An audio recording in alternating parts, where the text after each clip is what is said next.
Olá!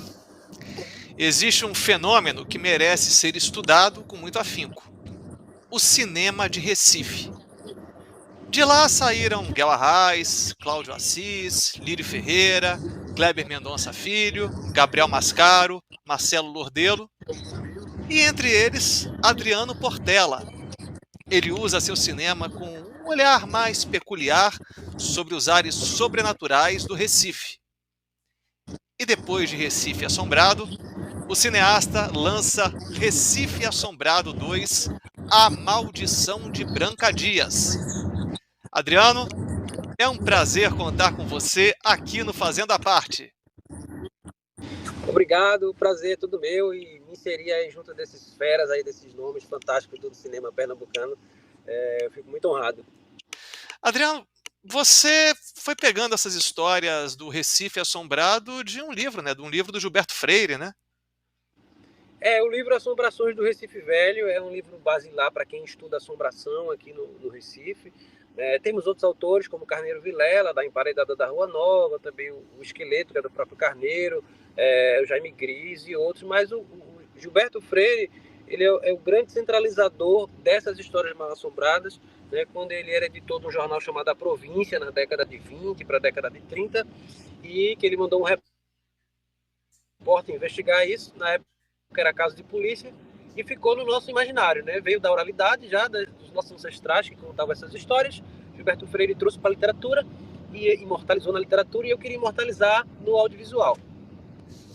E você, inclusive, coloca Recife como personagem desde o seu primeiro filme, e nesse segundo você vai um pouco mais também para o lado de também um pouco também Recife como personagem, né? Você coloca imagens de alguns pontos turísticos de Recife também como personagem, né?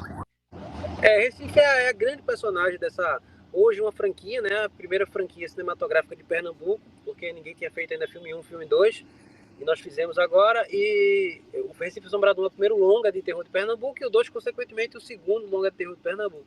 E Recife é a grande personagem, né? No 2 a gente mostra aí a geografia do medo, mostramos os lugares assombrados, gravamos no Teatro de Santa Isabel, né? Que todo mundo aqui no Recife sabe que é mal assombrado mesmo. O Forte das Cinco Pontas, as ruas do Recife, né? A Casa de Branca Dias. Então a gente mostra esses pontos que todo mundo, todo recifense pernambucano quer ver no telão. Quando é que você teve contato com essas histórias, com essas lendas de Recife? Na infância eu escutava muita história de suspense, de terror dos meus avós, né, da minha avó por parte de mãe, principalmente, e começar essas histórias eram inseridas histórias da própria cidade, né, inclusive da perna cabeluda e do velho do saco e de outras assombrações. Isso começou na minha infância. E depois, nas minhas leituras, quando era adolescente, eu li um livro que não tem nada a ver com Recife, mas era um livro fantástico, apareceu debaixo da minha cama lá, Metamorfose Kafka. Minha casa não era de leitores, minha mãe era leitora de livros espíritas e meu pai não lia. E apareceu esse livro quando eu abri, certa manhã, Gregor Samsa acorda metamorfoseado no inseto, né, que se pode contar essa história, talvez eu possa um dia. Eu não sabia nem que era Kafka. E depois nas leituras, né, de Gilberto Freire, e os internacionais também, Edgar Allan Poe, né, o primeiro caso de emparedamento da história é com Edgar Allan Poe, e aqui a gente tem Emparedado da Rua Nova. Então acho que a infância despertou muito esse imaginário. E quais são as suas influências ligadas ao terror também, inclusive no cinema? No cinema eu tenho uma grande paixão por alguns nomes importantes. Tem dois mestres que eu gosto muito. Um é o Alfred Hitchcock, né, que traz é o mestre do suspense, né, reconhecido somente quando os franceses da Nouvelle Vague fizeram uma série de reportagens. O Truffaut fez o Hitchcock Truffaut, né, e divulgou aí pelo mundo o mestre do suspense. E aqui um que é muito pouco valorizado, é mais valorizado lá fora, que é o Zé do Caixão, né? O Mujica. São dois ícones. E os filmes de terror, os clássicos, né, de sucesso. Eu gosto de um filme que tem um plot twist muito legal, que chama-se Os Outros, lá com a Nicole Kidman.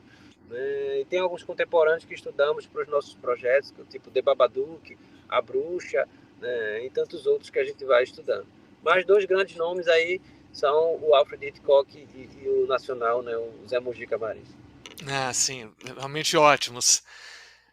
Mas você tinha falado com relação à Galega da Rua Nova, tá falando, tem o Boca de Ouro, eles são citados no Recife Assombrado. Mas agora no segundo você fala concentra-se na Branca Dias, e a Branca Dias ela é conhecida, né, no grande público por ter sido poema do Carlos Drummond de Andrade. Ela é personagem da peça O Santo Inquérito do Dias Gomes, e ela também é música de Edu Lobo. E como é que é o olhar aí de Recife dela como assombração? Branca Dias é uma personagem, né, histórica. Eu quis trazer uma assombração mulher empoderada para estar unindo forças pau a pau, combatendo as forças do mal com Jair das Almas. E ela que, como assombração, né, tem a história que ela jogou toda, fugindo da Inquisição, jogou a prataria dela num riacho, que hoje chama-se Riacho do Prata, por conta desse nome, né, e quem vai procurar essa prataria lá encontra o fantasma da Branca Dias tomando conta ali. Então eu trago ela como uma personagem, né, mesmo sendo uma personagem histórica, mas uma personagem fictícia, uma assombração que tem força suficiente para combater coisas maiores, né, forças malignas. Então nada melhor que uma mulher empoderada que vem da história, né, que vira assombração no Recife e que está no comando desse filme. E o quanto também deve ter sido desafiador até fazer um roteiro, né, em torno dessa lenda, em torno de Branca Dias também, do quanto ela ser empoderada, do quanto ela ser forte também, deve ter sido muito desafiador para vocês esse processo, né?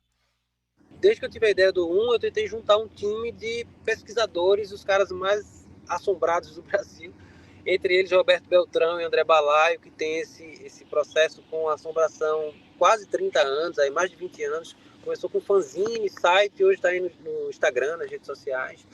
O professor André de Sena, que eu tive a ideia do filme na oficina dele, Monstro na Literatura, para a gente ter um embasamento, não é para não errar, mas é para a gente homenagear bem, né, as nossas lendas, nossos causos e contos. Eu estou tentando levantar duas bandeiras do folclore pernambucano, com toda a nossa riqueza cultural, e do cinema nacional, né, que está em ascensão e está numa onda tão positiva, tão boa agora, né? Né, inclusive tendo pernambucano como cotado para representante brasileiro É, indicado ao Oscar, né? exatamente. Como é que você vê esse momento do cinema de Recife aí, ganhando projeção mundial assim dessa maneira, né, com Kleber Mendonça Filho? É maravilhoso, né? Que vocês sabem que a gente é bem bairrista aqui, né? Tudo quer ser o melhor, o maior, enfim. Então, assim, pra gente é fantástico, assim. E o recifense, o pernambucano, ele abraça mesmo os projetos, assim. No filme 1, eu tive a segunda maior bilheteria do cinema pernambucano 2019, perdendo apenas honradamente para Bacurau, que era um fenômeno, né? E talvez esse ano eu faça a segunda maior bilheteria também, perdendo também honradamente para o Agente Secreto. Então, assim, para a gente é muito bom. Pense no segundo lugar arretado. Bastante, bastante arretado.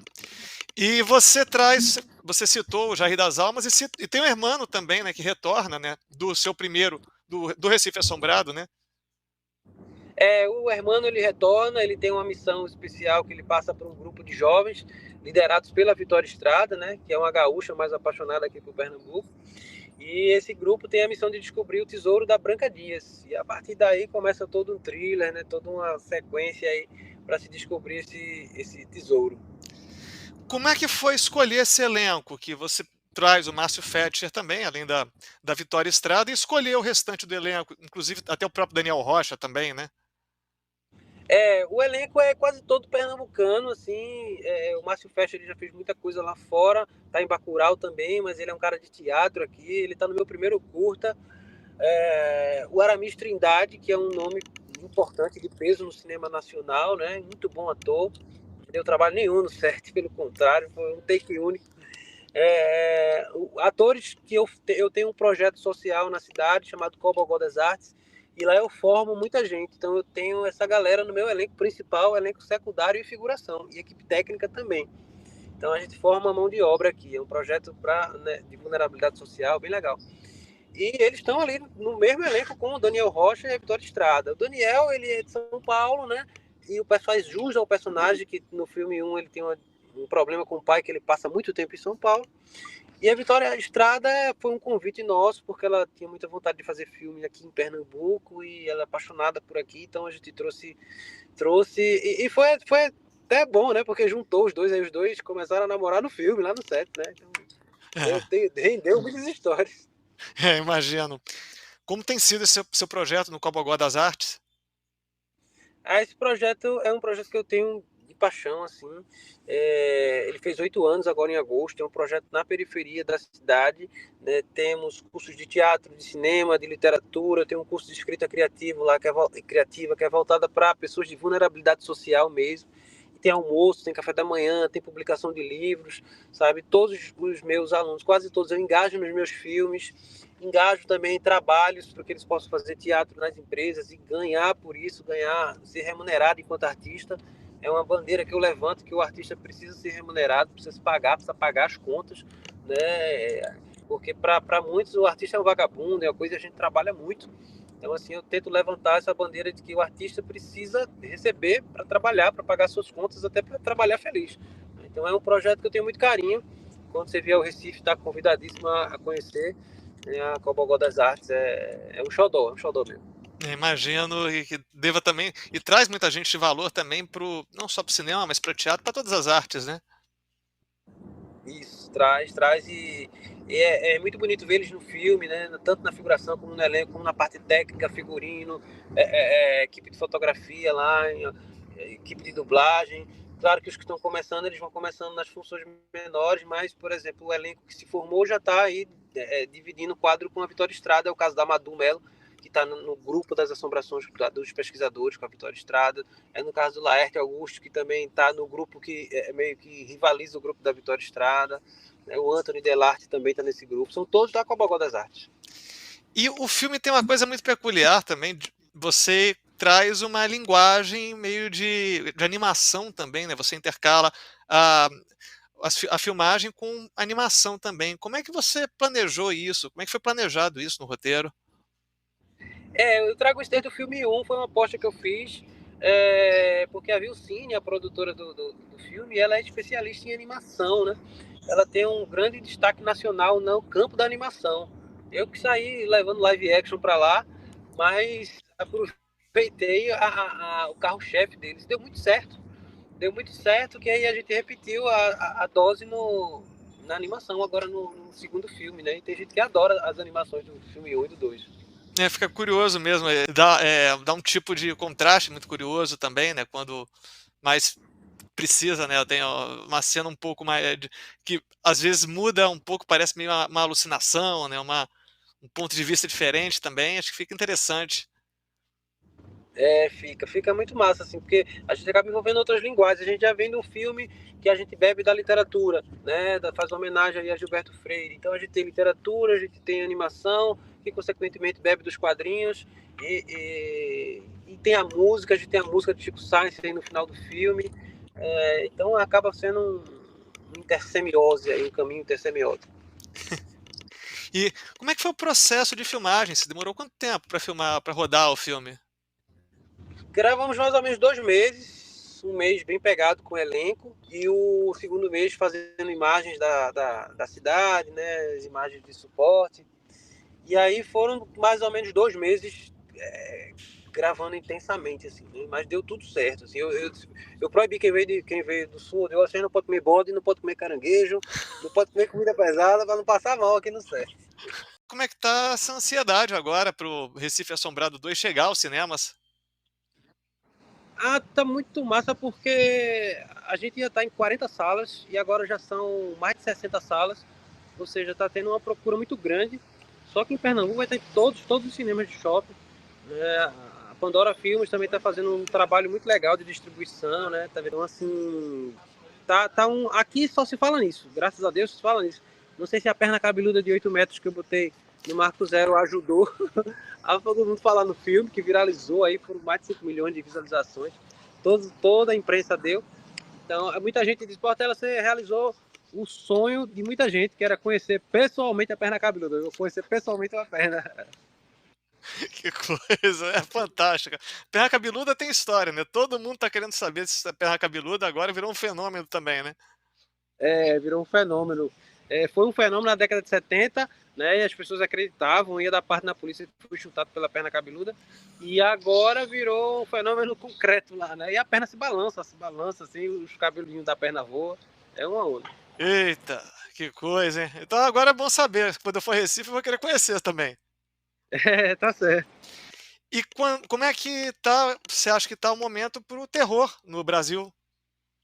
Eu acho que o terror tá numa alta muito grande. Eu tô pegando uns momentos assim fantásticos. O momento do cinema nacional, que tá em alta. O momento do terror, segundo pesquisas, o terror ficou em moda novamente, né? O terror virou cult aí, tá todo mundo querendo ver filme de terror. Tá tendo causos acontecendo pelas salas de cinema. Espero que aconteça no meu aí, alguma coisa, uma luz apaga, um negócio histórico. Então, assim, a gente tá pegando dois momentos muito bons, do cinema e do terror. Isso é muito favorável. A gente está no Recife Assombrado 2. Você planeja um terceiro? Continuar a franquia? Sim, com certeza. Eu quero fazer um terceiro para fechar aí a trilogia. Se tiver pernas, queria fazer um spin-off do Jair das Almas. E vamos ter uma série, né? Já gravamos a série, tem 5 episódios da primeira temporada, vai ao ar na Rede Globo no ano que vem, e depois já para Globoplay. Então a série já está gravadinha. E o filme 3 vamos fazer para fechar, amarrar bem aí essa trilogia do Recife Assombrado. Globo vai ser só em Recife ou vai também país afora? A gente está negociando. A minha pretensão é que seja né, em todo o país. Mas, assim, para a Globoplay vai depois, e aí facilita mais, né, a ampliação. Mas aí estamos negociando. A princípio, o Globo Nordeste, mas vamos ver o que é que rola depois da perna aí. É isso aí. Então, que Recife Assombrado 2 seja um fenômeno, seja um grande sucesso e que traga muita história também nas salas de cinema. Obrigado, se Deus quiser. Gratidão aí pelo carinho com o projeto, pela entrevista, pelo espaço e que seja um sucesso. E quando você vir aqui, eu lhe levo na perna. Ó. Opa, aceita o convite. Muito obrigado pelo seu tempo, muito obrigado pelo carinho também. Obrigado, Vinícius.